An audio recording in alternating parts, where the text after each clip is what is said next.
You're listening to the VSL Aviation Podcast. I'm your host, Seth Blake. Thanks for listening. And if you're joining us on YouTube, thanks for watching. This also has a live recording going in our Discord channel, and you can find links to that on vsl.aero. That's our website. So if you want to join on the next podcast live, you can listen to me bumble through this podcast show unedited. So maybe it'll be fun, maybe not. If we do have somebody jump on the Discord channel, I'll also pipe them through into the podcast and we can take some live questions. Maybe that'll become more popular as this show goes on. If you've listened to this show for a while, you know that I typically don't release many podcasts. I think I only have around 25 that I've ever released, and they're typically longer format, and they deep dive into the airman certification standards for, becoming a commercial pilot or instrument pilot or private pilot, whatever.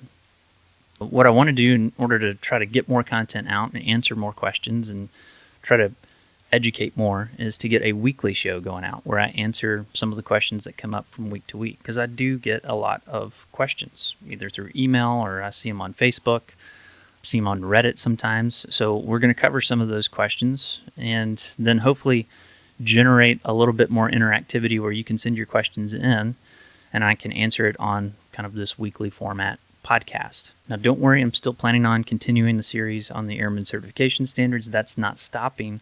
But that type of show requires a little bit more production, a little bit more time, and I don't always have the time because I got a lot going on.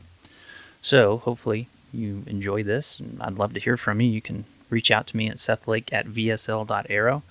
That's my email address. You can go on the website, vsl.aero, find links to the Discord channel, join the Discord channel, and you can ask the questions through Discord, and I can maybe get back to you on that. Anyway, without further ado, let's get started.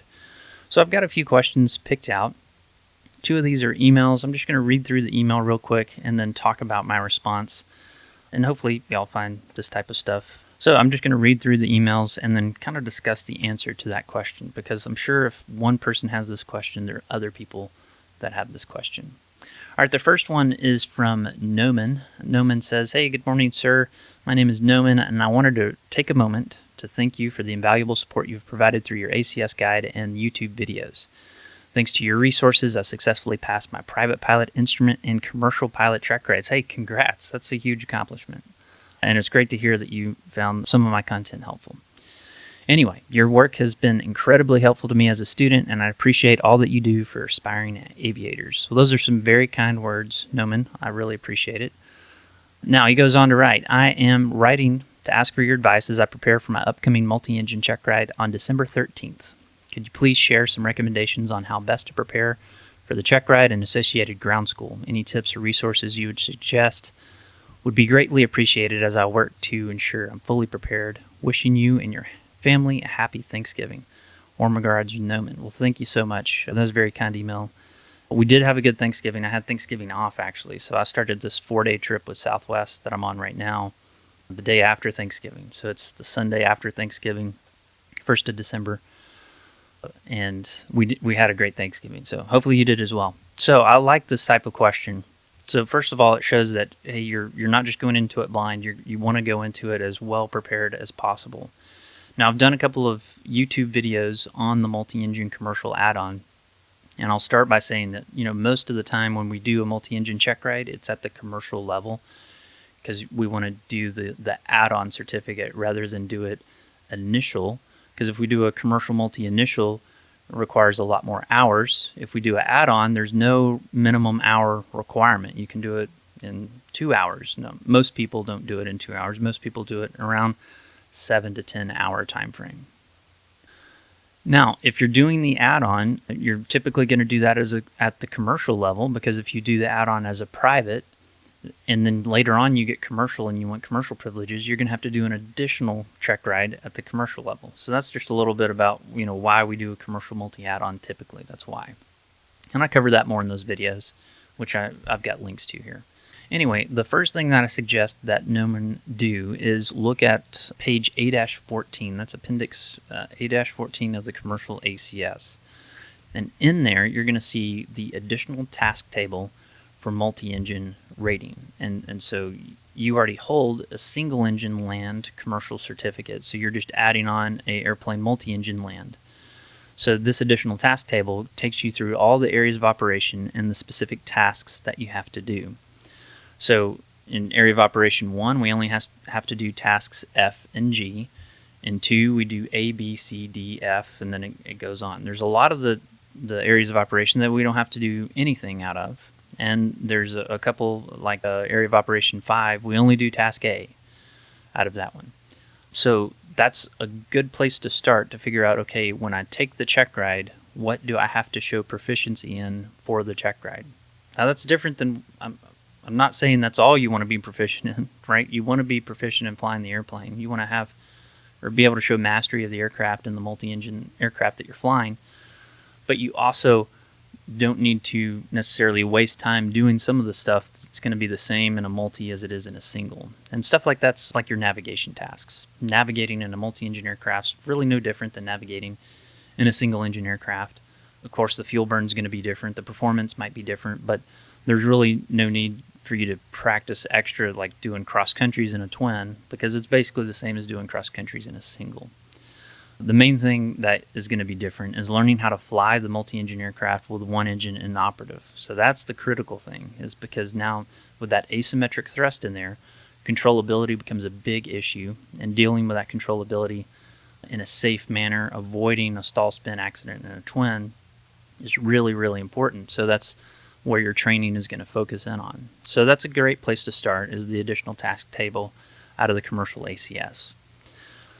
Then I went on to give him some different resources. Chapter 13 of the Airplane Flying Handbook has transitioning to multi-engine operations. So that's a great FAA source document of how to fly multi-engine aircraft. And then also the FAA safety team has a course on the FAST team website, and that's the multi-engine online course. That is, if you wanted to pull this up, it's ALC 30. So you can go to FAAsafety.gov and you can find the multi-engine safety review course. So that's another, it's a free course. You can go through and take that. The third link that I gave him was for the FAA's Flying Light Twins Safely. So this is a document. It's, if you just search FAA Flying Light Twins Safely in Google, that'll be the first result. But the pamphlet number is 8740-66. So that's FAAP 8740-66, Flying Light Twins Safely. This is also included in the ACE guide, which is a guide that I sell on the website.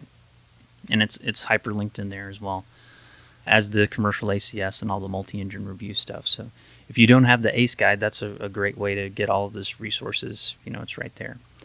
But for the recommended reading materials that are out there, those are kind of the three that I show everybody. Is Chapter 13 of the Airplane Flying Handbook, Flying Light Twins Safely, and the multi-engine operations course that's there online for free. Second, I've done 2 videos on this, and they're my longer format, kind of typical podcast / video show on YouTube, and that's the multi-engine basics part 1 and part 2. And I can put links in those in the show here, but you can find those on the YouTube channel. Just search, Seth Lake multi-engine part 1 and part 2, and you'll see those check rides there.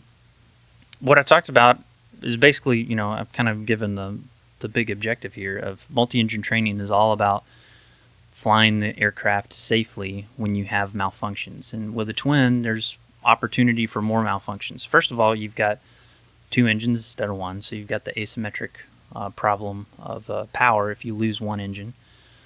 Second is you have more systems typically. So I'm willing to bet that the listener here got most of his ratings in a single engine, non-complex, non-high performance airplane. That's what most people do, right? You go to a flight school, you fly a 172 or you fly an Archer, and it's probably not complex. It's not high performance. It might be a TAA aircraft, but often that's 50-50, I guess.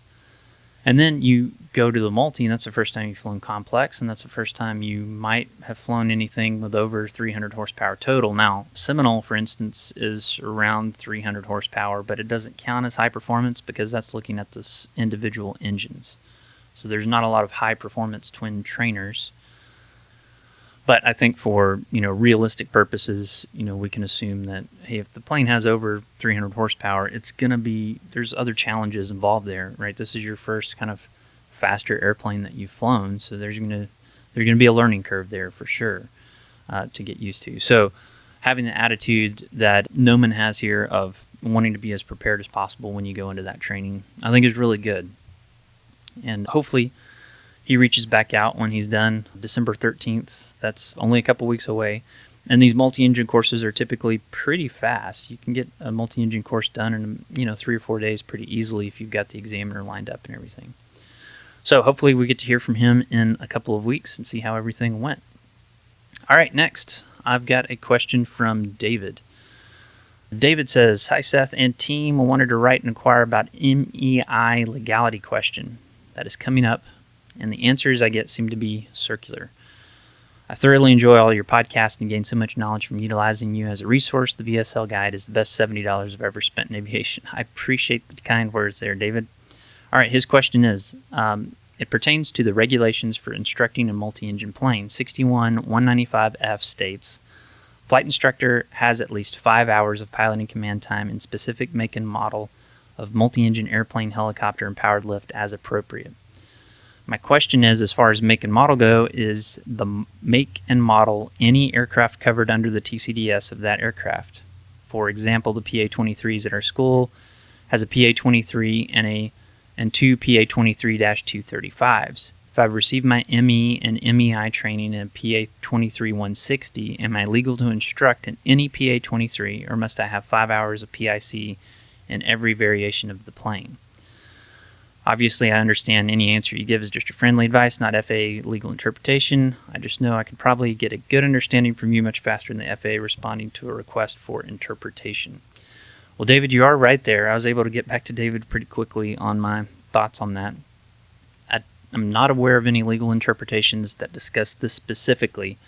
So I kind of went back to what my opinions are on this, and the way that I kind of interpret this is that the TCDS, kind of the first part of that make and model question, the PA-23, is the make and model. So the Aztec started with the Apache, and then they had the Aztec, which is basically the same fuselage, different looking nose, and then bigger engines. And then some of the systems in it changed as well. But for the most part, it's the same airplane, right? The controls are in the same place. The handling characteristics are similar, although, operating the handling characteristics of the Aztec with larger engines is going to be more difficult than a PA-23-150, which has 150 horsepower engines versus the 300 horsepower engines. So I've always looked at those as a variant, so not a category and class specific or a make and model specific, but just a variant of a make and model. And I kind of look at it the same way we do the planes that we fly here at Southwest. So we fly all 737s, but we fly different variants of the 737. We have 3. We have the 737-700, the 800, and the MAX 8. Those are the 3 that we have. We're fixing to have 4, hopefully, once we get the MAX 7. So we're going to have 4 variants of the 737 that we fly here. And there's no limitations on my certificate about maintaining a certain amount of hours or landings in each one of those variants. They're all basically treated as the same because they're the same type. So they're covered all under that same type certificate. So in my opinion, the PA-23, the type certificate data sheet, that's not it doesn't take a type certificate to fly an Aztec. That's not what I'm saying. But they're all listed under there in that same document. So let's pull up the actual TCDS and see what it has to say. So I've got the TCDS is 1 Alpha 10. So you can see here on the TCDS we have 1, 2, 3, 4, 5, 6 variants of the Aztec are on the same TCDS. Now looking at the TCDS or the variant names, they all start with PA-23 minus the last one, which is a PA-E23. So that's kind of interesting. So we've got all these different aircraft on the same TCDS, and they are a little different, right? A PA-23, straight 23 is actually called an Apache. So we can find it right here. This is your first model PA-23 approved in 1954, so that's the Apache. It only had two 0320s in it, so it wasn't even, I think it was 150 horsepower per side. So it was a very low-powered or, minimal-powered twin engine aircraft. Interestingly enough, the Apache was the first purpose-built twin that I'm aware of. Most of the other twins, in fact, all the twins that I know of are all kind of variants of a single-engine aircraft. So, for example, the Beechcraft Baron, which we'll look at here in a second, is just a variant of the Beechcraft Bonanza. Now, to make things more confusing, there is a twin Bonanza, which is totally different than the Bonanza, the single-engine Bonanza, and it's totally different than the Baron. But anyway, the Baron is just, or the Travel more specifically, is a variant of the Bonanza airframe. The Seminole is just a variant of the Cherokee and Archer fleet, right? And the Seneca is just a variant of the Cherokee 6. It's basically a Cherokee 6 fuselage, and you put two engines on it instead of one. So all of the most common twins are just variants of a single engine aircraft, except the Piper Apache, which was the first purpose-built twin. At any rate, looking at this TCDS, I would say, yeah, we can make the argument that since they all start with PA-23 and they're all listed under the same TCDS, then I would be okay with this. But now let's look at the Baron TCDS. We have kind of a similar problem here. We have a lot more aircraft on this TCDS, and if you wanted to look this up, it's 3 Alpha 16 as the type certificate data sheet for the Beechcraft Baron fleet. And all of the Barons and Travel Airs, -2, are listed on this TCDS. So we have, let's see, that's 6, we have over a dozen, probably 15 different aircraft that are listed on this TCDS. And you can immediately see it's different than what the Aztec is because they have different model names. So we have a B95A, we have a G58, we have a 95-C55, we have a D55, and a 56TC, a 58, a 58A. We have a lot of different names on here. So if I was looking at this TCDS, I would say, yeah, you need 5 hours in each of these that have a different name. So the D55 and the D55A, they're basically the same. They're just variants of the same aircraft. But if you have D55 versus D55A time, that would still count for the E55 or E55A. That's the 55 series, right? But then it gets more complicated because we have the 95, which is the original Travel Air, and then we have a 95-55. Well, that's a Baron. So in that case, I'm going to err on the conservative side and say since one is named the Travel Air and one is named the Baron, those are two different models. So I'm going to need 5 hours in a Travel Air, and then I'm also going to need 5 hours in a Baron. Now moving from a Baron 55 to a Baron C55, I wouldn't say that I need 5 hours to fly the C55 because I've already flown a 55 model Baron. Now moving from a 55 model Baron to a 58, well, that's a new model, right? It doesn't have the 55 anywhere in the name. It does exist on the same TCDS, but I would still want to err on the side of caution here and say, well, I need 58 time. I need 5 hours in the 58. But if I have 5 hours in the 58, then moving to the G58, again, that's just a 58 model, so I only need 5 hours. So that's kind of how I would address this. I wouldn't say, just using the common sense method here, I wouldn't say that I need 5 hours in each specific variant, but kind of the main model, and that's the Travel Air or the Baron, and then there's a 55 Baron and there's a 58 Baron. I would, you could probably make an argument that just Baron time. If you've got 5 hours in a Baron, then you can instruct in a 55 Baron and you can instruct in a 58 Baron. The reason I break those down a little bit is there is a significant difference between a 55 model Baron and a 58 Baron, both in systems and kind of the cockpit layout and where the passengers are and the size of the engines as well.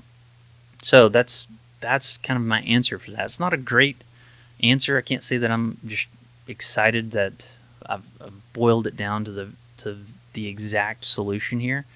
So I think maybe an answer from the FAA via a legal interpretation might be good. I did caution David, though. I'm not a huge fan all the time of a legal interpretation, because legal interpretations tend to have the trend of kind of getting away from us. So we've got a very specific niche question that we have, and it goes through the wickets to get the legal interpretation out. And what winds up happening is we get this very broad legal interpretation that has second and third order effects that we didn't anticipate, and makes everyone's lives a lot harder.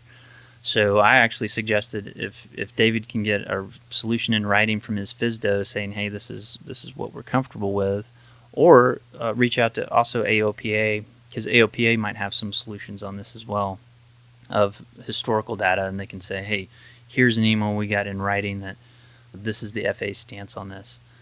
What I would recommend to all your instructors out there, if you're flying a new model, and it has just a different name, so you're flying a Baron versus a Travel Air, I would get 5 hours in a Baron and not count that towards the Travel Air. And you also need 5 hours in the Travel Air. Just because they're on the same type certificate data sheet, that doesn't pass the smell test for me.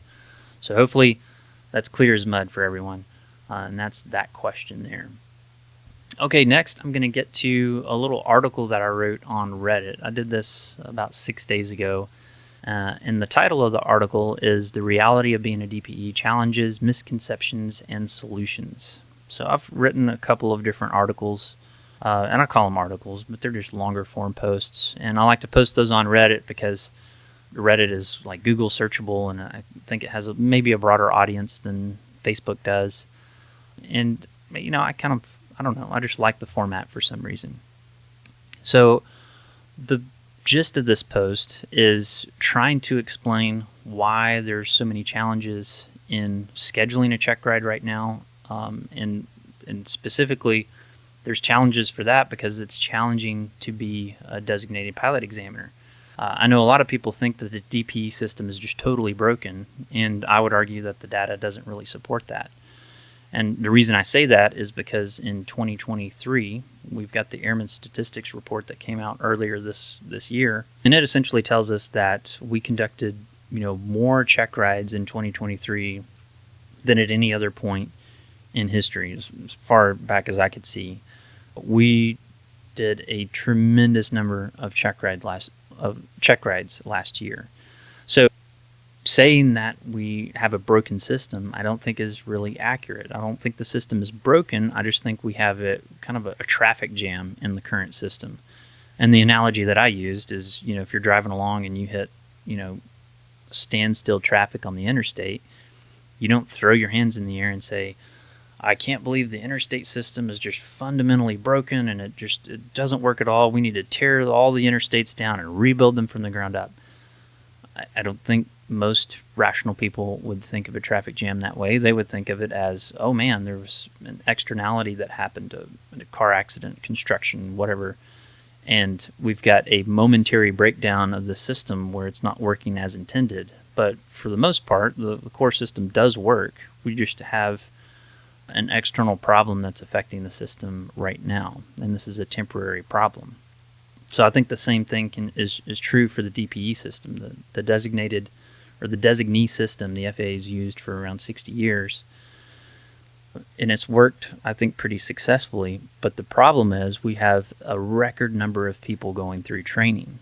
And so to prove that, I kind of went into the data and talked about some of the average tests. So let's just look at some of these numbers. So break down the numbers like this.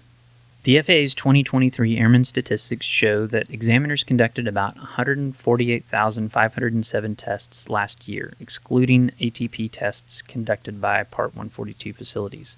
So I'll pause right there. What that means is, let's say you're at an airline like SkyWest. Well, SkyWest can give you your ATP, your original issuance ATP certificate, associated with your type rating in one of their planes for their Part 121, and that's during Part 142 facility. That does use a designee, but typically the designee, the check airman that gives you that check ride, although they are technically a designee, they are also not part of the designees that give check rides to, just private pilots and such. So I didn't want to include those tests in there. So the 148,000 number, that is purely, private commercial instrument your regular DPEs. So we have about 1,200 active examiners in the U.S. And then I also point out that that's part of the struggle right here. Is it's hard to say how many examiners we actually have in the U.S. because the DMS system doesn't track it very well, honestly. So I really don't know how many we have, but I think it's around 1,200. So based on my observations and experiences, the breakdown looks something like this. About 16% of examiners, so that's about 192 people, are full-time and conduct around 300 tests per year, contributing to 57,600 tests annually. The remaining 84%, around 1,008 individuals, are part-time, conducting about 90 tests per year, contributing to 90,720 tests annually. This aligns closely with the 2023 totals of 148,320 tests. So all those statistics are basically saying that of the 148,000 tests given, 90,000 of them were done by kind of part-time examiners, and 50,000 or 57,000 of them were conducted by full-time examiners. And here's the problem: is there's been a 72% increase in testing demand since 2014. So since 2014 to 2023 and on into 24, there's been about a 70% increase in demand. But the FAA hasn't hired 70% more examiners. In fact, I don't think they've hired really any more, maybe 100 more than we had back in 2014. I really don't know. I don't know those statistics, so I probably shouldn't say that. But just based on my anecdotal knowledge of like my local FSDO and the number of examiners, I don't think there's been a big increase of examiners at all. But there has been an incredible increase in flight training. So I think what essentially is happening is we're looking at this logjam that's created by this perceived notion that there's a shortage of pilots and everybody is running out to get their ratings so they can enter this lucrative career field and become an airline pilot. And to make matters worse, over the past couple of years, we've seen people go from starting flight training to being at a major airline within a 4-year time span. I mean, just incredible. That has never happened in the industry before. And I'm not disparaging those people at all. Those people earned what they did, right? They worked really hard and they were able to be at the right place in the right time. But that's the main thing, is they were at the right place at the right time in the industry. And I don't think that will ever happen again, honestly. I don't think we'll see people go from finishing their flight training as a student or time building as a CFI, do a touch and go for 6 months at a regional, and then wind up at Delta. I just don't think that's going to happen anymore. But the fact that it did happen for about a year and a half or 2 years, that attracted a lot of people. And a lot of people started flight training. A lot of people took out loans to do this flight training. And we've created a lot of new pilots. So looking at the number of pilots here, I did a little bit of analysis on Airline Pilot Central. So look, Airline Pilot Central is this website. I'm not real sure where they get their numbers, but they seem to be pretty accurate. I compare it with the numbers that I have that I can see here at Southwest and the numbers they have posted there, and it's pretty accurate. So looking at that, I added up all the pilots that work at the top 10 U.S. airlines, and I came up with a number of around 77,000 pilots. So 77,000 pilots work at the top 10 U.S. airlines.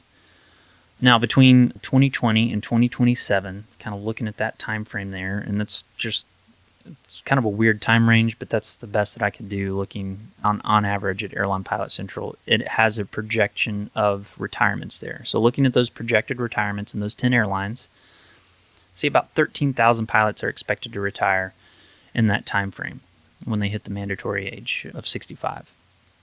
So over the next decade, we could extrapolate that out a little bit and just assume, okay, in the decade of 2020 to 2030, we'll see 20,000 retirements, okay? And then the FAA projects that the airline industry is going to grow about 2% annually.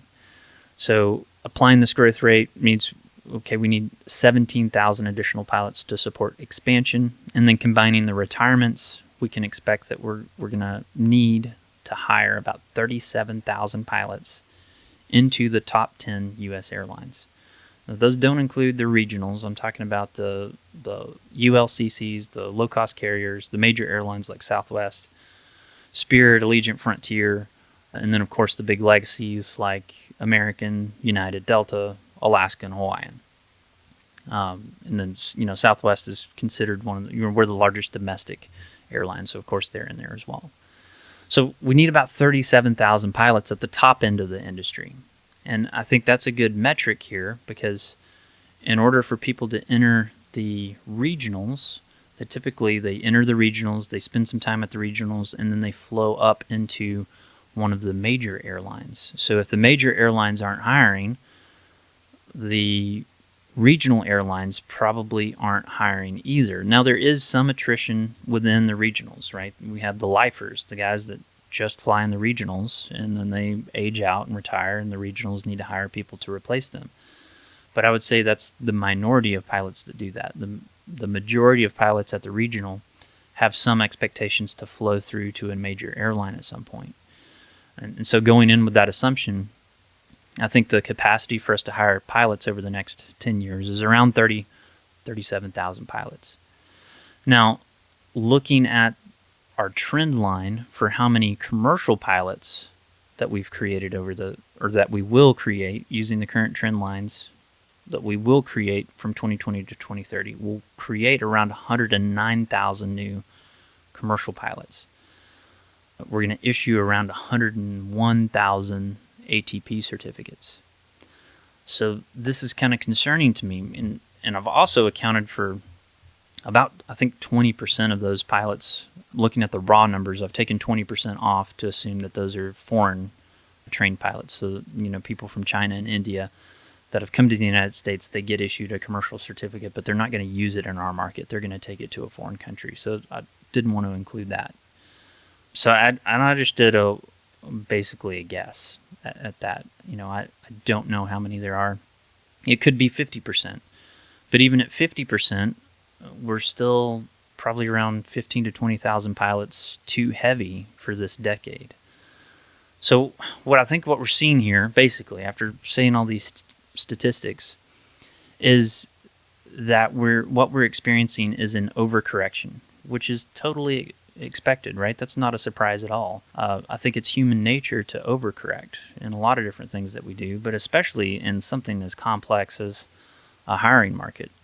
We see all these news articles about how there's a pilot shortage. We've got all these influencers online that are showing how awesome it is to be a pilot. And being a pilot is a lot of fun, right? It beats working for a living. It's great. We get to travel a lot. We get incredible views. We get to operate complex machinery. And there's a lot of great things about this industry. And of course, the pay is not bad at all either. We're kind of a gray collar workforce, meaning that we're somewhere between blue collar and white collar, but a gray collar, you're making really good money as a captain.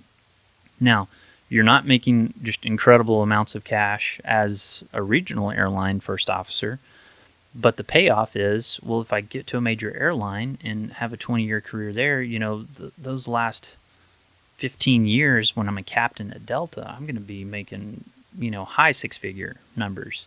And then the benefits are great. So there's all these incentives to draw people to this industry. And traditionally, it's been hard to get into this industry because it's very expensive. But then we had companies come in and they were willing to finance that. So we had people financing this, addiction of flying for us to be able to get all of our ratings and get the ratings quickly.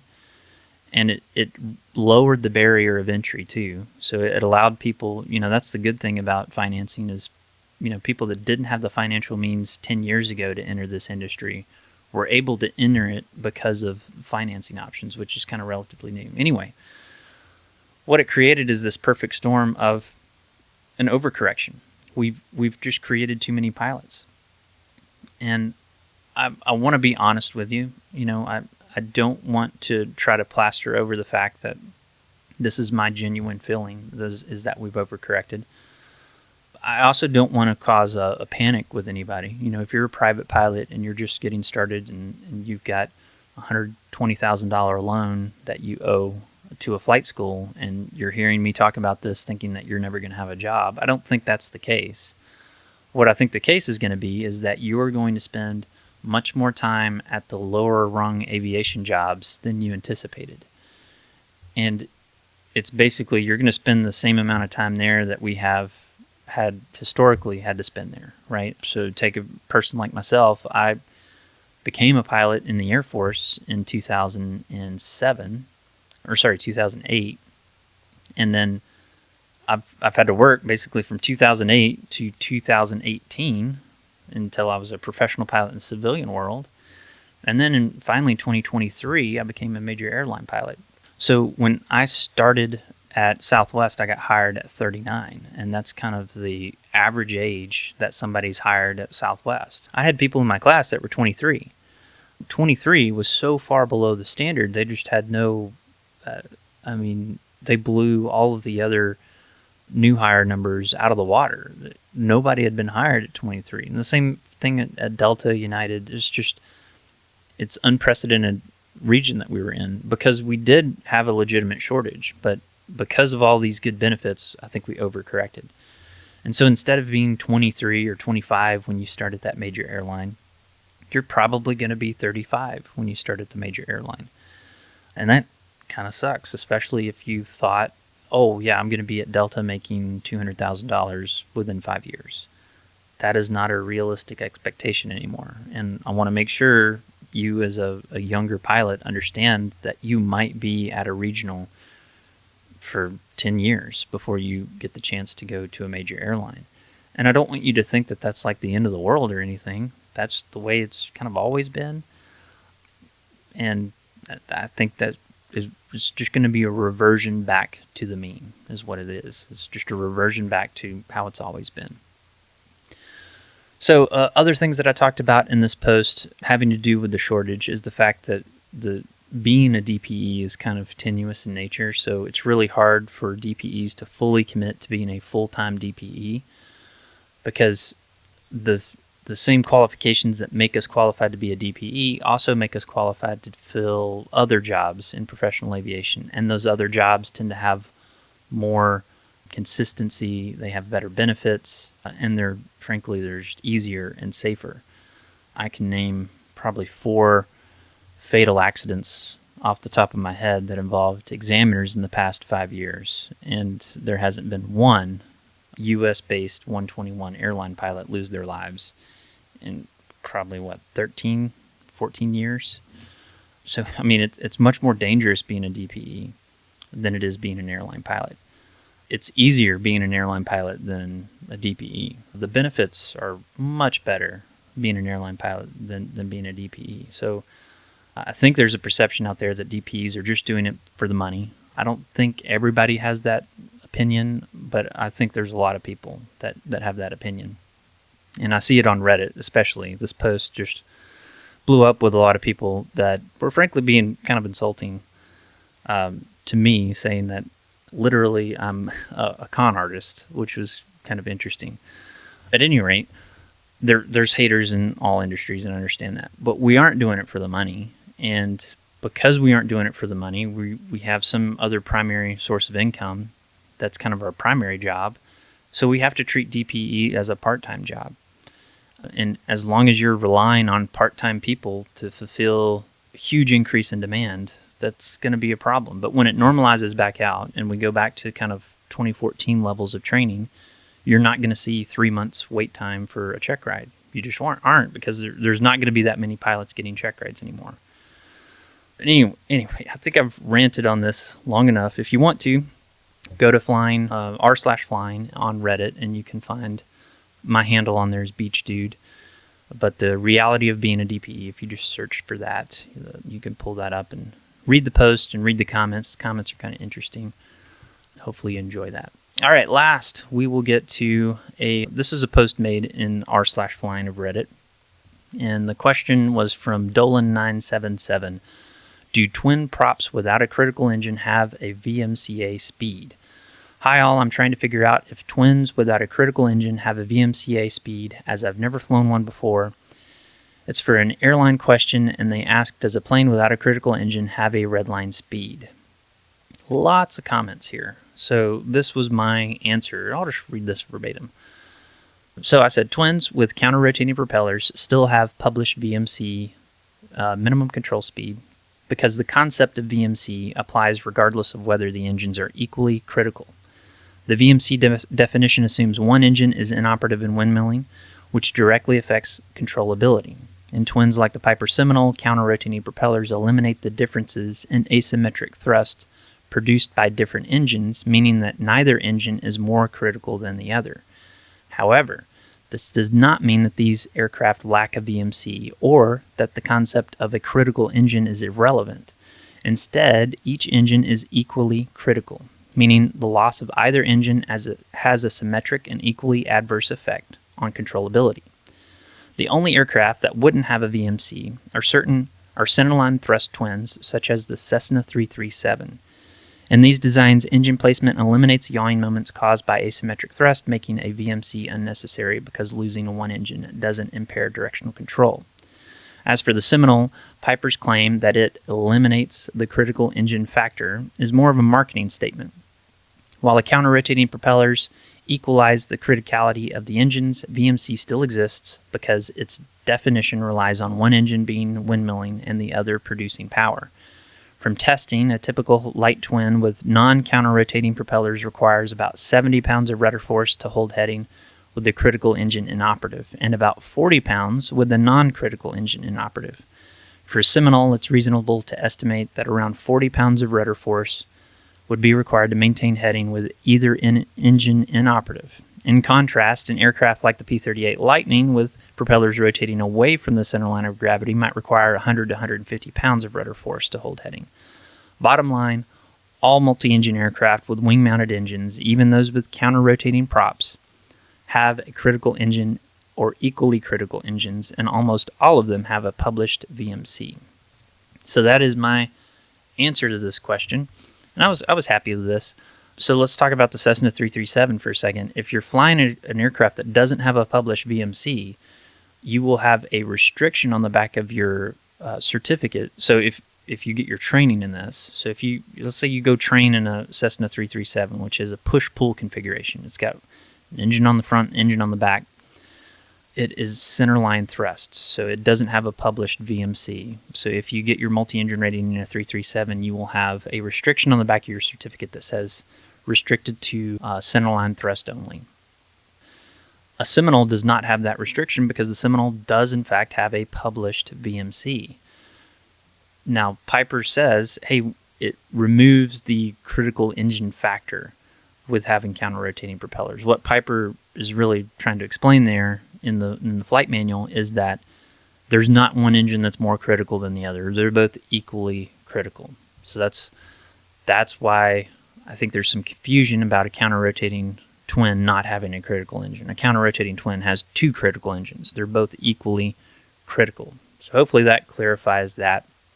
Again, there's some good discussions on there, but I think a lot of misconceptions. I read there's 37 comments in total, and a lot of those comments were from people saying, oh, I didn't think a Seminole had a critical engine. I thought only P-38 has two critical engines and a Seminole doesn't have any. And the answer is no, they both have critical engines, and they're both equally critical. It's just a Seminole would only require a low amount of rudder force, while a P-38 would require higher.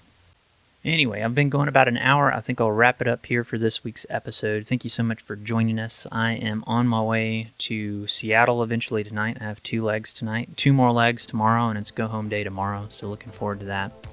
This coming week, I've got probably 4 check rides scheduled back at home, and then start another Southwest trip next Monday. So I'll be on the road to do next week's episode then. Hope you'll join me then, and send in your questions to sethlake@vsl.aero. You can check out our Discord channel as well.